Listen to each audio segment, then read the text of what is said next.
Good morning, everyone. I would like to welcome everyone to Assembly Judiciary. I would also like to, just a few housekeeping things before we get going. Please remember to turn off any sounds or bells or whistles or anything on any of your electronics that could interrupt the flow of the meeting today. Also know that at the end of today's hearings, we will have a public comment section. With that, I will go ahead and ask the secretary to take roll. Assemblywoman Bilbray Axelrod. Here. Assemblywoman Cohen. Here. Assemblywoman Considine. Assemblywoman Gallant. Here. Assemblyman Gray. Here. Assemblywoman Hanson. Here. Assemblywoman Hardy. Here. Assemblywoman LaRue Hatch. Here. Assemblywoman Marzola. Here. Assemblywoman Mosca. Here. Assemblywoman Newby. Here. Assemblyman Orentlicker. Here. Assemblywoman Summers Armstrong. Assemblyman Urick. Chair Miller. Here. Thank you for that. With that, just a few other items that I want to remind everyone. And again, would like to welcome everyone watching on Nellis or through our legislative YouTube channel. I also will go ahead and give the phone number now for later, for those that want to call in and testify or make public comment. The phone number as written on the agenda is 1-669-900-6833, and the meeting ID today is 835-3666-3817. Also would like to take note, everyone to notice the agenda today. On the agenda, it says that we have one bill hearing and 2 work sessions, but we also are going to add a bill draft introduction as well. So I would like to start with the bill draft introduction. And again, just remind members that we're just voting so that the bill can actually, so that the bill draft can become a bill. We're just voting to introduce it. Of course, we'll still have a full hearing on it, and your votes may change accordingly. With that, I would like to introduce, we have Bill Draft 15473. And what this bill draft does is it's an act relating to crimes, revising provisions relating to the prosecution of certain crimes, and providing other matters properly relating thereto. So with that, I'll entertain a motion. Motion. I think I have a motion from Vice Chair Marzola and a second from, was that Assemblywoman Hardy? Considine? Assemblywoman Newby. Okay, and we'll take a second from Assemblywoman Newby. Members, are there any discussion? Not seeing any discussion. All those in favor, please say aye. Aye. Anyone opposed, please say nay. Okay, and the motion carries unanimously. Thank you.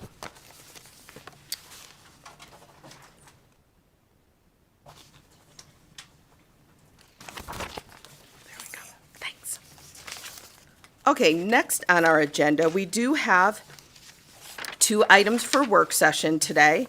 And so hopefully you were able to print off those copies, or you may just be have reviewed them electronically.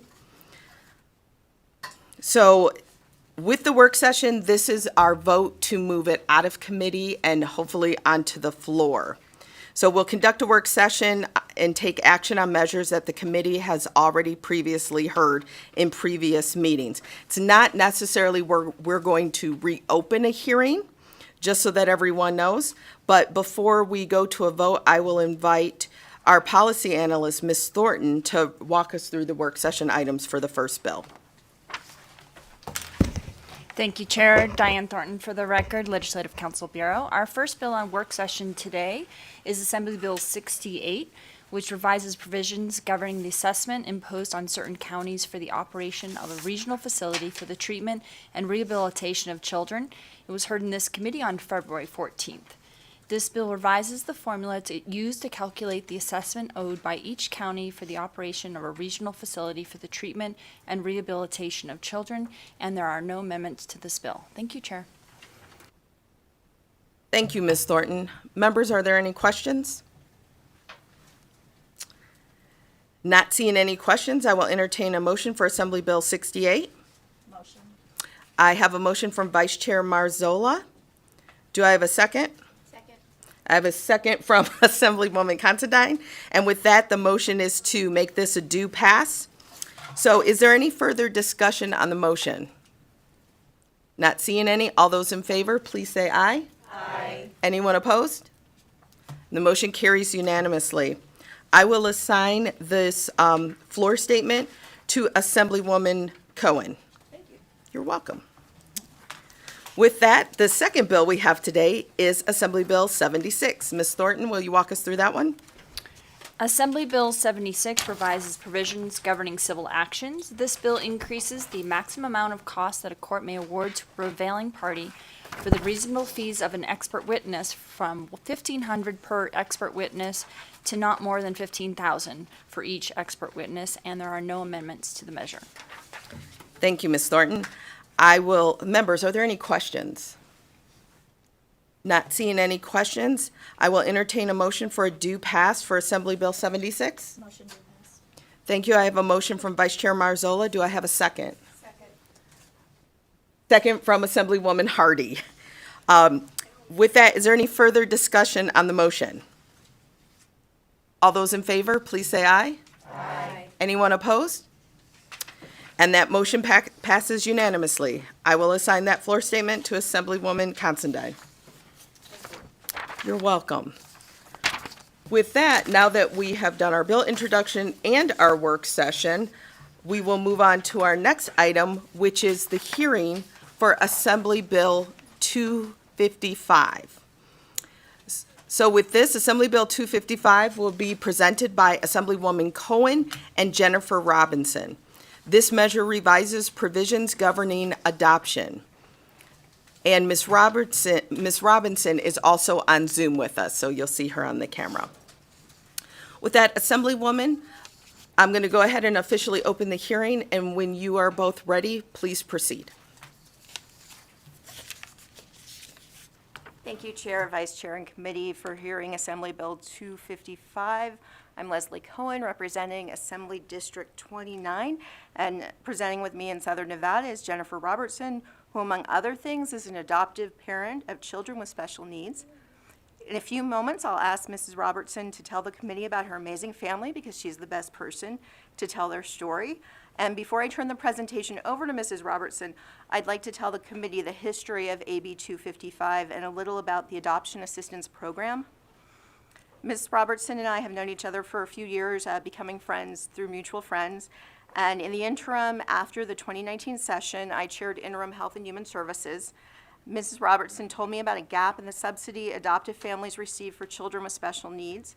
And I asked her and the then Administrator of Child and Family Services to present before the interim committee. And so she told the committee about her family and the impact that the gap in the subsidy has on her family. And the DCFS Administrator gave a presentation about the Adoption Assistance Program subsidy. Unfortunately, from the time we scheduled the hearing until the time that we actually had the hearing, that's when COVID hit. So our ability to fund social services as a state was greatly hampered, and that's probably the understatement of the year. But however, I still wanted the hearing to go forward because we wanted the committee to hear the information and be ready when the time was right. And I believe that the time is right now. So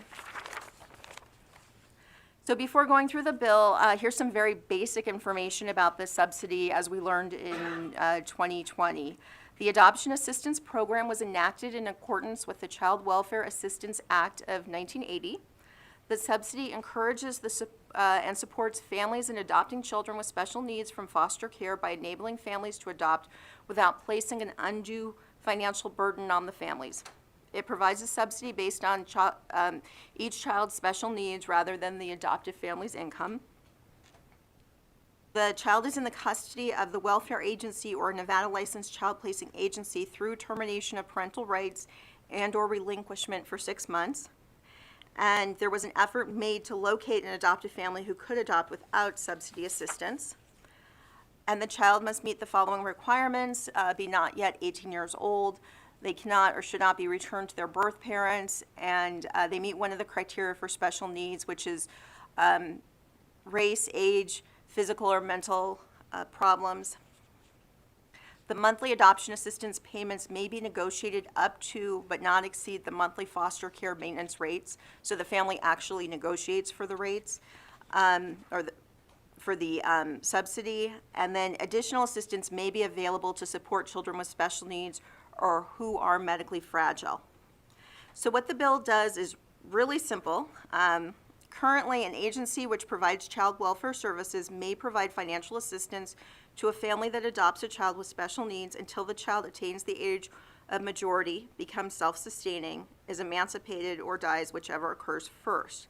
And so what the bill would do is allow the subsidy to continue out until the child, A, reaches the age of 18 if the child is not enrolled in school, or 19 years of age if the child is enrolled in school, B, graduates from high school if the child is at least 18 years of age, C, becomes self-supporting, D, is emancipated, or E, dies.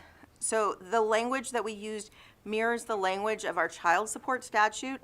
So in my practice as a family law attorney, I've always assumed that we use this language because we're basically acknowledging that when a child turns 18, they're not automatically self-supporting, right? When a child turns 18 and they're still in high school, they're still living at home, they're going to school, and that's why child support generally continues until they graduate.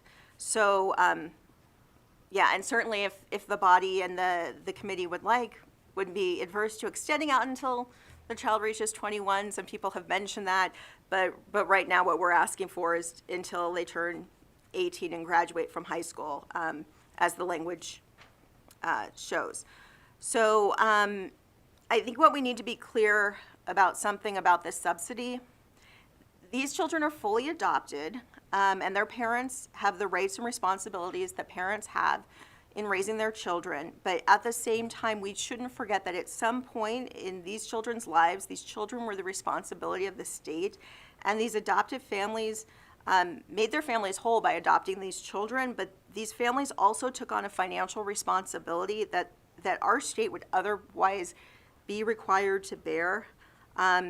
So with that, I'm going to ask Mrs. Robertson to tell us about her family. Madam Chair, members of the committee, thank you, Assemblywoman Cohen, for that. My name is Jennifer Robertson, for the record. I'm a mom of 5 kids here in Las Vegas, and I'm with you today to talk about 4 of my kids.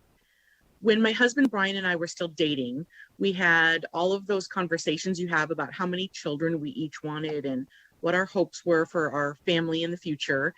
He wanted 2 kids and I wanted 3. While he came from a stable, traditional family of a mom, a dad, and 4 kids, I was an only child of a young teen mom, and I relied more than once on the kindness of family, friends, and even acquaintances to get through a rather unstable childhood. So when Brian and I talked about starting a family, I told him that I'd like to look into foster care at some point. I think he cocked his head and said, "Oh, okay." And that's about how much thought went into that agreement. Years later, when we were unable to start a family naturally, we looked at each other and said, "Want to call about foster classes?" And that was an easy next step. We never looked back. We were licensed foster parents for about 10 years down in Clark County. We were lucky enough to adopt our very first placement. He was a wildly angry 2-year-old with fiery curls, and he had a temper to match. Less than a year later, we got a call for a newborn sibling who I brought home from the hospital at 4 days old. We were excited to know that they would grow up together, they would share a similar life experience, they would always have someone who understood exactly what the other was going through. And 16 years later, we never could have anticipated the joy and the challenges those 2 have brought to us. They have since been joined by another set of half-siblings unrelated to them. We had a newborn girl we were told would stay for just a few weeks, and she turned 13 last month. And her little sister came home a year later. We could not, of course, say no to her placement. We fought so hard to keep our first 2 together that we wanted them to grow up together as well.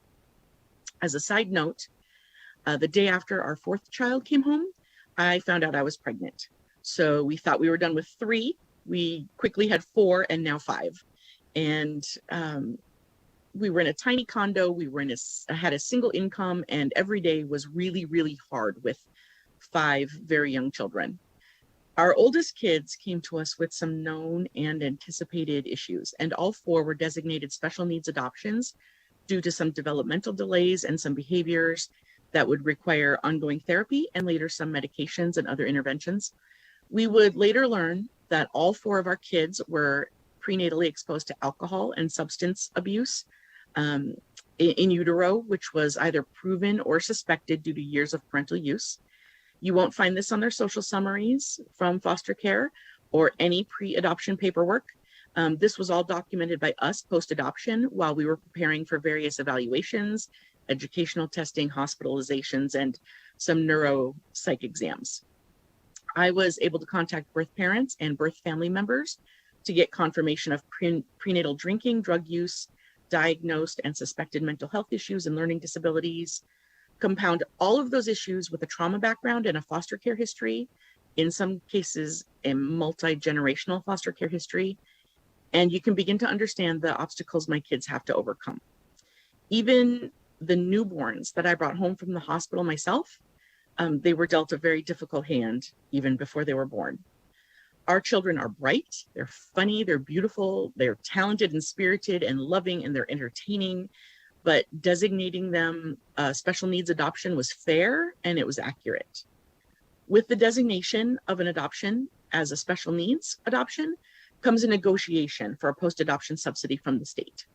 We were and remain so grateful for that subsidy. It allowed us to care for our children when, due to their varying needs, I could not work outside the home. That was unanticipated when we went into this. With multiple therapists each week, appointments, we had foster care visits and their birth parent visits, specialist IEPs, hospitals, multiple trips to schools each week, transportation, taking one kid to a specialist out of state every 6 months. That was unexpected. Caring for 4 kids with special needs has been at times overwhelming, but it would have been impossible without the adoption subsidies. We don't get the full amount. It was negotiated based on the needs and expenses of each child, but it helps with the basic needs of our kids in a way that we cannot thank the state of Nevada for enough. Thank you. The post-adoption subsidy here in Nevada stops on a child's 18th birthday. When I gave testimony in 2020, our oldest son was just about to turn 17, 2 weeks into his senior year of high school, which means he would have been 18 his entire senior year. My other kids will turn 18 before they graduate as well. Now, it's not unusual, and for many kids, that's just fact. And in fact, some of my son's friends had part-time jobs during their senior year to help pay for their own expenses, college savings, pocket money. But my son, who was in the gifted and talented program in elementary school, he was struggling in high school. He had an IEP in place, as do all of my kids. And just getting them through high school graduation is our only goal. That sounds like a pretty low bar, right? Just graduate if that's your job. But school is hard for my kids. We have many serious diagnoses in our home, including fetal alcohol spectrum disorder, mood disorders. We have dyslexia, specific learning disabilities. We have ADHD, inattentive, hyperactive, and combined types. There's diagnosed anxiety, bipolar, and more. We even had a diagnosis of reactive attachment disorder, which is about as serious as you can get in the adoption world. While we're choosing to believe that was an overreaching diagnosis, it shows you the severity of the issues we're dealing with as a family. My kids also have birth parents and biological family members that have these same struggles and more. Their biological family members suspect that birth parents had undiagnosed and untreated learning disabilities and mental health conditions that contributed to 3 of our kids' birth parents dropping out of high school before graduation. 2 graduated and did not pursue higher education, and 1 we're not sure about. I say all of this to stress our singular goal as parents really is to get our kids through high school graduation. Honestly, that's the goal.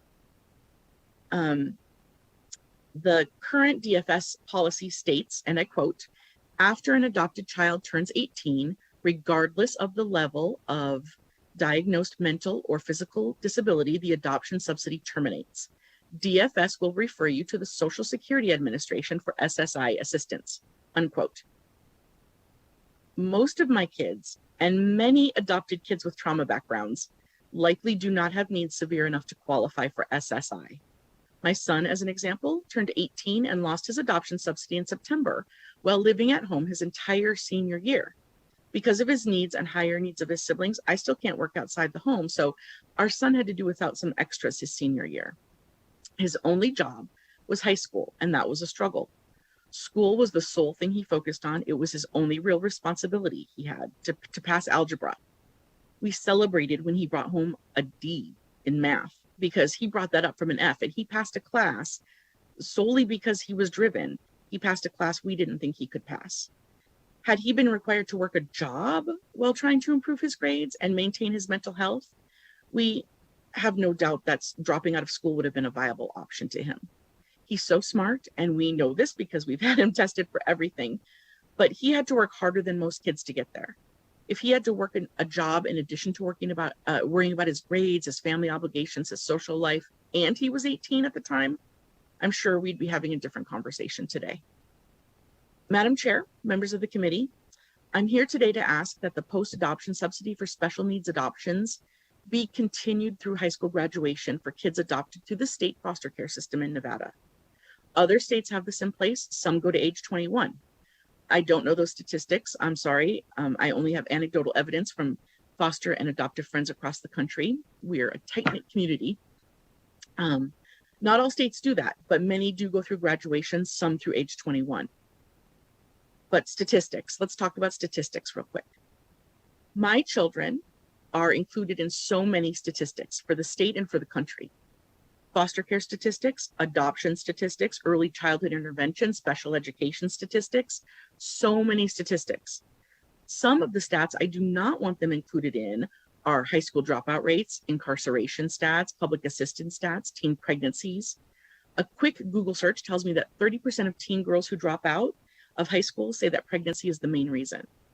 The National Campaign to Prevent Teen and Unwanted Pregnancy says that a rate is higher for Latino and African American kids. The National Institute of Health tells us that 32% of students, I need you to hear this, 32% of students with ADHD combined type will drop out of high school. We have a lot of ADHD in our home.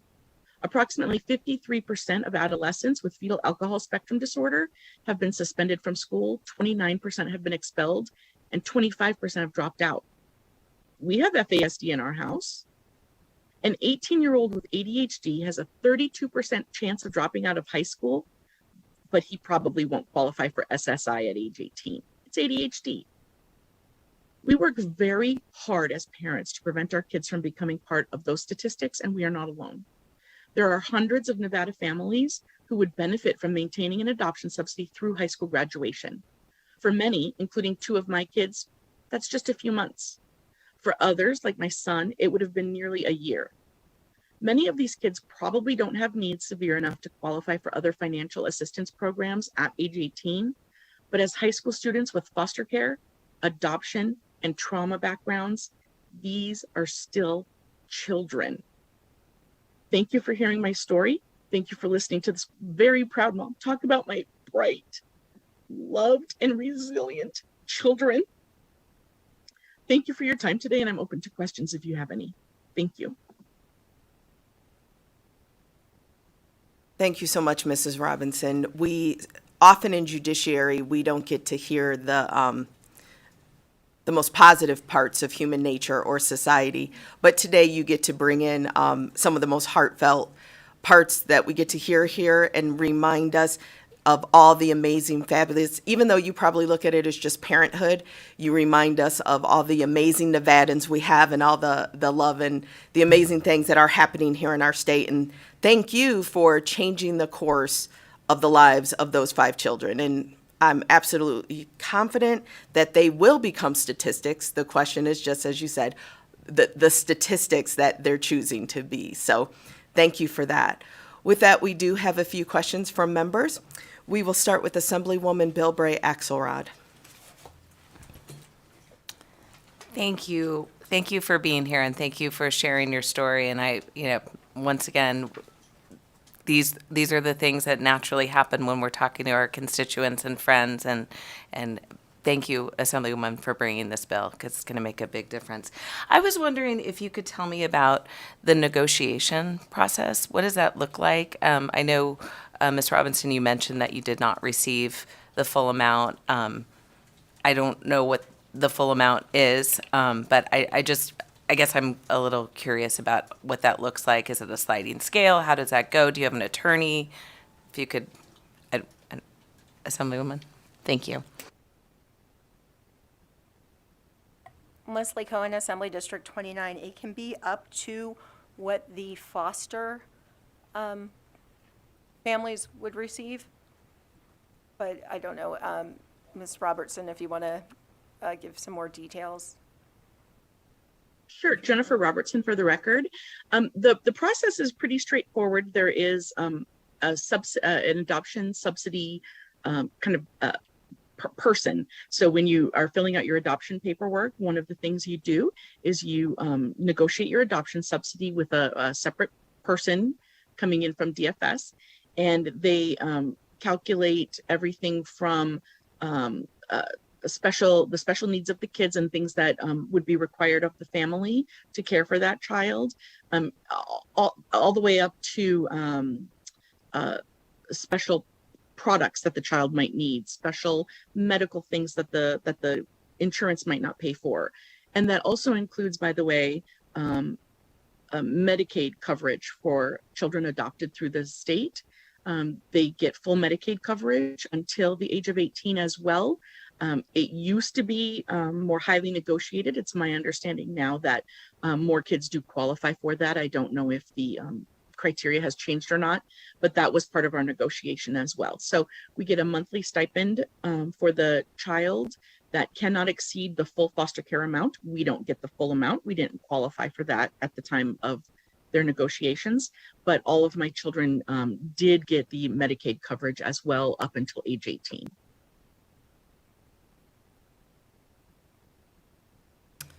Thank you for that. Our next question is from Assemblywoman Hanson.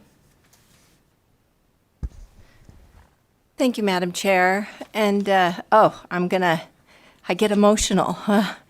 Thank you for what you do. God bless you. I'm curious, this is a no-brainer. Can I please sign on to the bill? Greatly needed. I know that the state is trying to have some wraparound services here, but it seems like we have a gap that you have really illustrated quite well. I'm just curious, I don't know if we have this information right off the top of your head, Assemblywoman Cohen, but it seems to me that we're not talking about a lot of kids here, that this is not a huge lift. Certainly we want to help them. We're talking about filling this gap till they get graduated. Do we have an idea of how many kids we're talking about? Leslie Cohen, Assembly District 29. It's not, and thank you for that. And yes, of course, you can sign on. So ADHD is working on the numbers right now, and we'll have them, hopefully this bill will make it to Ways and Means, and they'll have those numbers for if the bill makes it to Ways and Means, and I'll make sure that this committee has that information as well, but they are working on it. But no, it's not, because we don't do that many adoptions from ADSD. I'll just say EHHS. Right, and so, yeah, but it fluctuates every year because it's a different number of kids, and then it's a different number of months for each kid each year. So it does fluctuate a lot, but it's not a huge number. Madam Chair, just a quick follow-up. Proceed. And exactly what you said, we don't see a lot of adoptions in this space, and all the more reason, Ms. Robertson, thank you so much for what you and your husband have done to provide a wonderful environment for these children. So thank you for bringing the bill, and hopefully we can see this through to fruition. Thank you so much. I actually, if I may, would like to follow up on the Assemblywoman's question. So, because what we know is it's not that there's for a lack of children with special needs needing to be adopted. we know these children are in our system. If we could, if when you ask if you could ask for the data of those that are currently in foster care, so that we can see the difference between those children that are currently in the system in foster care, those children with special needs, compared to those who actually are adopted by families. Because that's a real, I'm sure there's a, I'm just assuming, but I'm sure there's a great divide in those numbers. There, we know we have children in the system, so Assemblywoman? Yeah, Leslie Cohen, Assembly District 29, yes, I will get that. What the department is also looking at, the other factors they're looking at is age, if the child is older than 5, sibling groups, that type of thing. So I will ask them to get us all of that information. Thank you, because, again, we know, especially, all adoptions, but especially adoptions for children with special needs, that if one of the hindrance is the financial burden, that, again, the cyclical idea that maybe by increasing this and knowing that families can get more financial support, if that could actually result in more families adopting children. So, thank you for that. Just in case they ask you why, if we want to know. Thank you. With that, our next question is from Assemblyman Gray. Thank you, Madam Chair. Assemblyman Cohen, watching this one closely, as you know, I've got an adoption assistance bill going forward as well. So I applaud you on this. I mean, anything we can do, in this space is great. So the latest statistics I have were for 2019. There were 4,541 children in foster care in Nevada. 1,667 were waiting to be adopted. In 2021, there were 727 that were actually adopted. So that was just kind of filling that little bit of missing information there. I like this bill. The only problem I do have with it, and I'm hoping you'd be amenable to some amendments, is I would like it to be open to have private adoption families be able to apply as well. They don't always know what they're getting when they do, when they have a private adoption. They could be adopting a child with special needs and not even know it until 1, 2, 3 years down the road. The other thing is, I think we talk about that period between 18 and 21 where kids may or may not still be in high school or out. I think there's a definite need to expand the program out to age 21 to allow them to find other bridge programs or things to, this money would still allow them not to address all their needs, but allow their families to address some of their needs during that period. So if you'd consider those, great. But again, this is a great bill, and it'll be helping a lot of folks. Leslie Cohen, Assembly District 29. I'm certainly willing to talk. I think of this as a floor. I'm willing to consider, making the ceiling go higher, but I definitely want this to be our floor. Thank you. Our next question is from Assemblywoman Gallant. Thank you, Chair. Actually, to kind of piggyback on Assemblyman Gray, first of all, I do want to say thank you. I've worked with this population for years, like in after-school programs and psychiatric facilities, and having a stable, loving home really can make a difference on the trajectory of their lives. And so kind of in terms of my question and the definition of school, because I like the idea of having it go to 21, because I don't know many 20-year-olds that don't have, some extra challenges that are making good decisions anyway. So would it also include like junior college, vocational schools, so that we can support these kids in establishing a future and a career? Leslie Cohen, Assembly District 29. If we're talking about the floor here, we're talking about getting them through high school. So the way we do, like I said, I kind of modeled the language off of our child support statute, and just so that it's basically turning 18 or up to 19 to graduate from high school. So it gives them that extra time until they turn 19 to graduate from high school. But if we went above the age of or if we went beyond high school, if we were looking at age of 21, I'd be fine with 21 or school or whatever if we went above the floor. So just looking at this language here, so it talks about like reaches 18 years of age and not enrolled in school, 19 years, if child is enrolled in school. But then the second line says graduates from high school. So my suggestion is that if we're able to get it up to 21, is that on line B, you would just remove high school so that school is just school and there's no, confusion. Yeah. Okay. That's it. Thank you. Leslie Cohen, Assembly District 29. I think, and if we got it up to 21, I think it would just be 21, right? I don't even think we'd worry about school if we were going to say, although then I guess we would have the issue about if they're self-supporting, if they're working, that wouldn't be an issue. So yeah, okay, yeah, I'd look into that.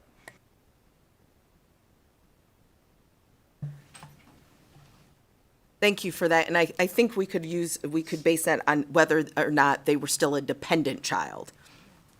Mom and dad are still filing taxes, paying our insurance. If we're still dependent, we're still dependent. So that might be the word we're looking for.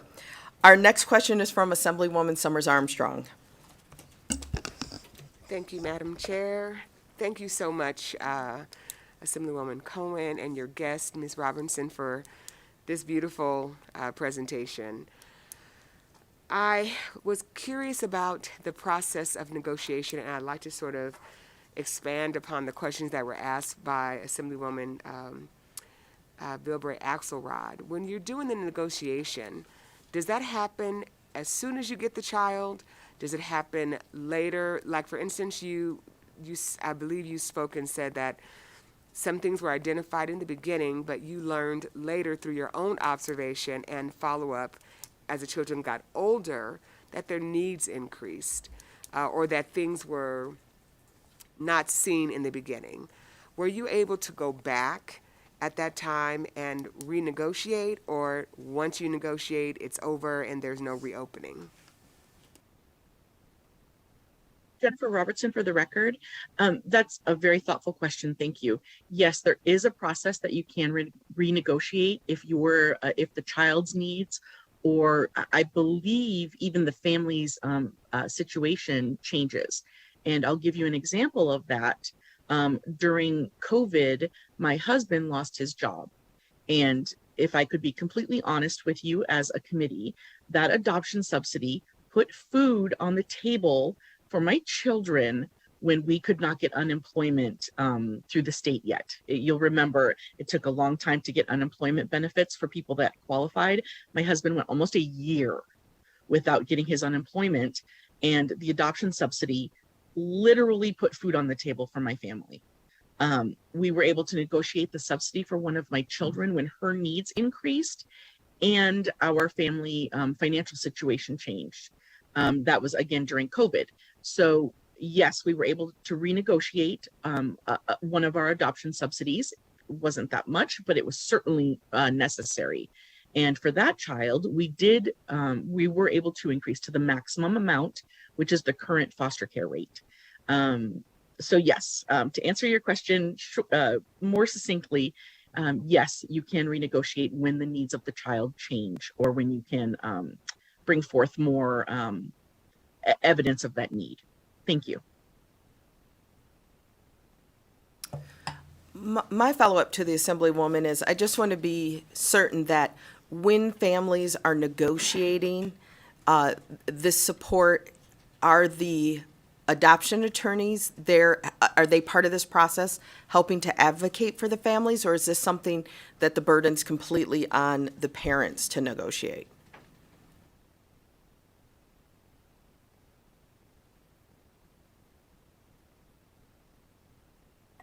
Leslie Cohen, Assembly District 29. I'm not sure. Are you aware, Jennifer, Ms. Robertson? Jennifer Robertson for the record. We had no assistance from an attorney during this process. We simply negotiated with a representative from the adoption department about the needs of the child. I believe it was literally a spreadsheet, and they were able to fill in what we could prove, what we were able to advocate for, but there were no attorneys involved, at least on our end. That might have been helpful, to be honest, but no, there were not. Thank you. We have a question from Assemblyman Urick. Thank you, Chair. And Ms. Robinson, thank you so much for what you've done and for sharing your story here today. I will tell you, my business partner is also part of the foster care system. Him and his wife have been a part of that and have had some adoptions. And I tell him, and I'll tell you, I think there's a special place in heaven for people like you that take on those challenges voluntarily. So thank you.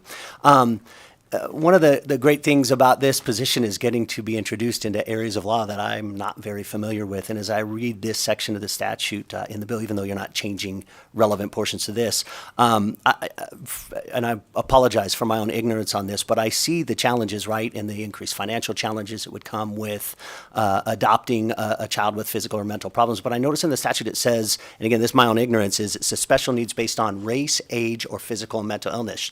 Can you help me understand? How would somebody be determined to be with special needs based on race and age? Can you help me just kind of understand how that works? Jennifer Robertson, for the record, if I could just interject with what I know. The fact of the matter is children of minority races, as determined in our society, are harder to place for adoption.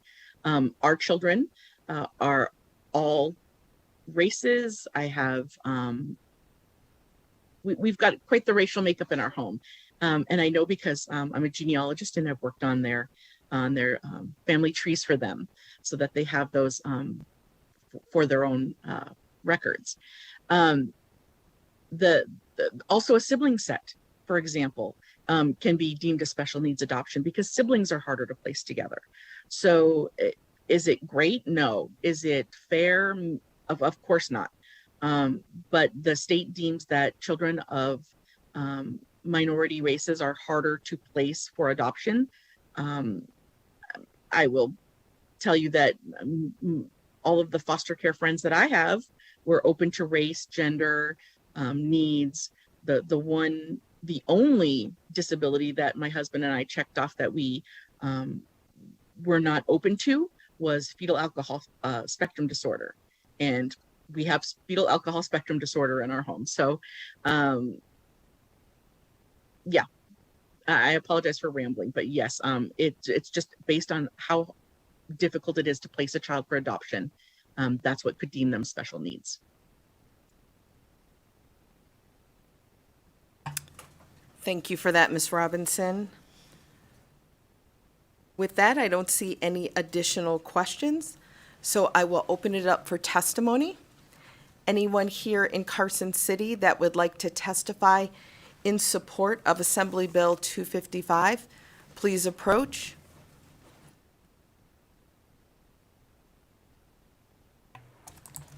Thank you so much. For the record, my name is Leanne McAllister, Leann McAllister.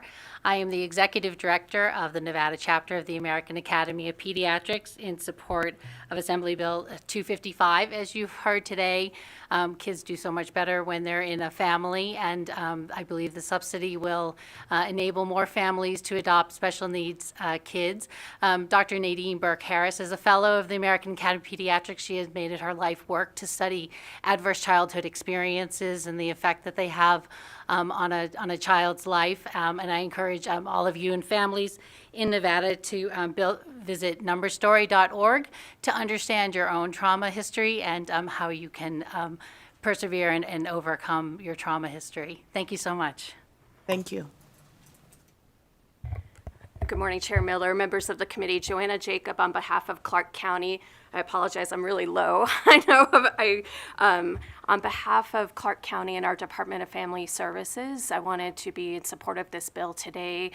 We currently, to answer some of the questions from the committee, I checked as we were in the hearing, we currently have 2,254 families, adoption families in Clark County, and technically almost all of them, anecdotally, we'll work with Assemblywoman Cohen on the data requests discussed today, but almost all of them are considered within this definition and eligible for the adoption subsidies.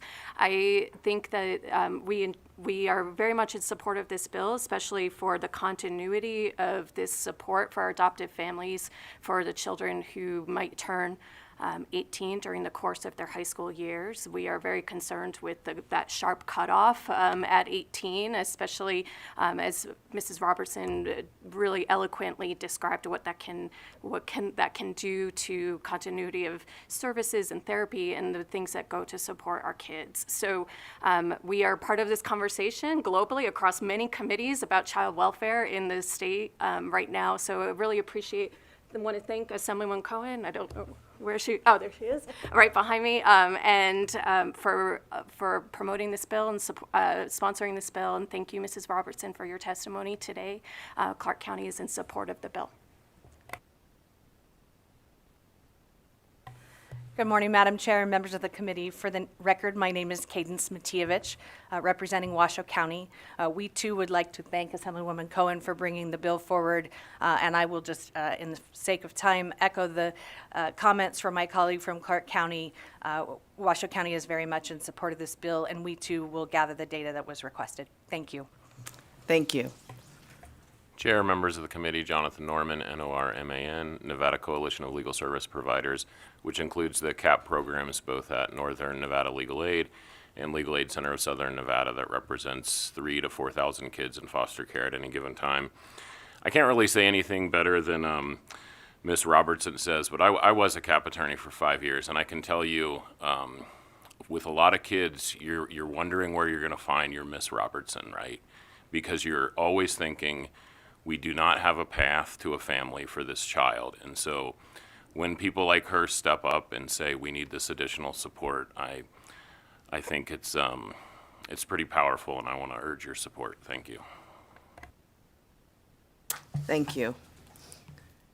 Is there anyone else here in Carson City that would like to testify in support of Assembly Bill 255? Okay, not seeing anyone else here in the room. Broadcasting, will you open the lines, please?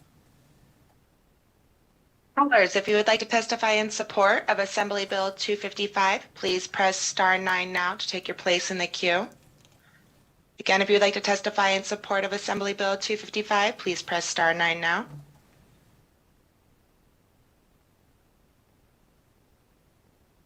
Good morning, Madam Chair and members of the committee. Stephen Cohen for the record. Stephen with a B. Cohen as in the Assemblywoman, no known relation. I'll echo the previous remarks and just want to clarify that the age 21 that a couple of members hit on is derived from federal special education law known as the Individuals with Disabilities Education Act, or IDEA for short. With that, Madam Chair, thank you, and I yield. Thank you, Mr. Cohen. Next caller.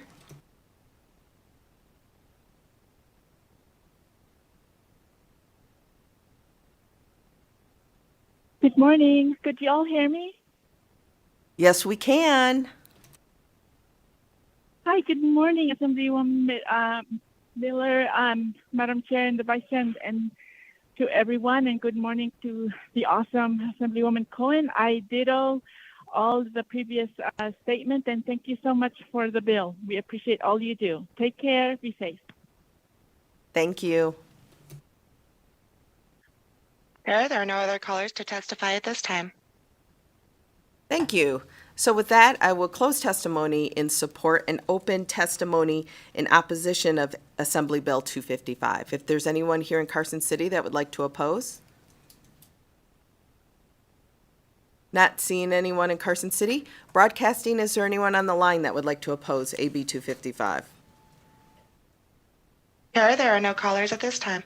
Thank you. With that, then I will open up testimony for anyone choosing to testify in neutral of AB 255. Is there anyone here in Carson City? Not seeing anyone here in Carson.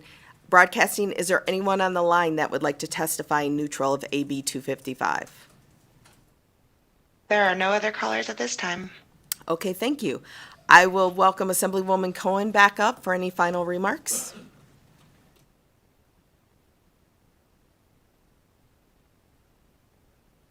Leslie Cohen, Assembly District 29, thank you for the conversation and for hearing the bill. Mrs. Robertson, do you have anything else you'd like to add? Jennifer Robertson for the record. Madam Chair, Assemblywoman Cohen, members of the committee, I just want to thank you for your time today. It's nerve-wracking to get up here and speak about my children and my family. I'm so proud of them, and I want to tell you that I'm so proud of this committee for hearing the needs of my family and other families like mine, and giving me some hope today that giving me some hope that we can fill that gap. It's a small gap, but I think it's an important gap, and I just want to thank you on behalf of my family and others like mine. Thank you. Thank you so much for sharing your story with us, Ms. Robinson. And please, if it's appropriate, let your kids watch this later so then they can see their mom being a hero and advocating for them as well. It's okay. We need to see our moms do that, so it's okay. Thank you so much for that, and please we just send our best to your family. Thank you so much. With that, I will go ahead and close the hearing for Assembly Bill 255.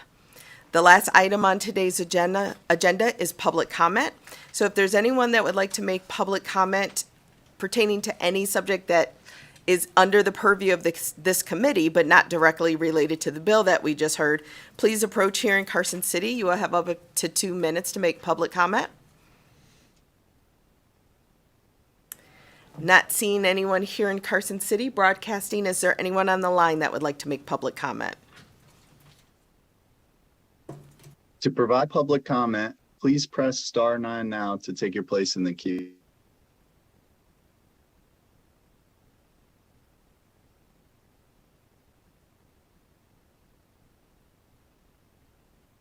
Good morning, Madam Chair. This is Dora Martinez. I think I didn't leave my name from the last public support, but this is Dora Martinez, and I represent the Nevada Disability Peer Action Coalition, and I want to thank you and good morning to the committee. My apologies. I'm at the gym, so I'm trying to be hurry. I don't know if you guys could hear me, but Madam Chair, I want to thank you for your Assembly Bill 235. My son is currently a UNR student, and we were able to get adequate assistance due to your Assembly Bill 235. So I appreciate you and thank you. Take care. Thank you so much. Next caller. Chair, there are no other callers choosing to testify at this time. Okay, thank you so much. With that, I will go ahead and close public comment. We have completed all the business before us for today's agenda. So we are at the end. Thank you, members. I will see everyone tomorrow at 8 a.m. And with that, this meeting is adjourned.